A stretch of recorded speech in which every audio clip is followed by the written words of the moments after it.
we hear all the time how abortion, including especially late-term abortion, is necessary to save women's lives. Nothing could be further from the truth. I spent 9 years working at a tertiary medical center. I mean, there are only certain hospitals in the country that are designated to take care of the really, really high-risk pregnancies. You don't want to duplicate the effort. It's expensive. So these hospitals get referrals from the surrounding area. And Albany Medical Center in Albany, New York, where I worked, was one of them. I was faculty at the hospital for 9 years.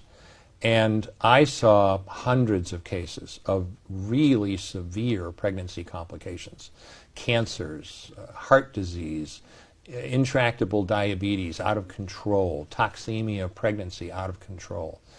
And I saved, in those 9 years, I saved hundreds of women from life-threatening pregnancies. And I did that by delivering them, by ending their pregnancy by delivery, either induction of labor or cesarean section. Delivering the baby. Delivering the baby. And I always tell people, in all of those years, the number of babies that I was obligated to deliberately kill in the process was zero, none.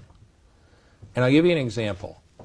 The key point about late-term abortion that so many people miss is that it takes days to prepare the cervix. This is not a natural situation by any stretch.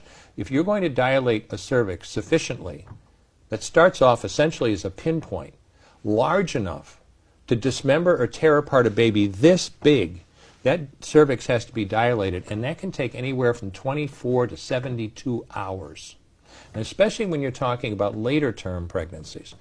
Most life-threatening situations, the vast, vast majority of life-threatening situations in pregnancy are not going to arise until 24, 25, 26 weeks of pregnancy and higher. And when you're talking about that, you're talking about abortion procedures that take 2 and 3 days to prepare the cervix. And I'll give you a classic example.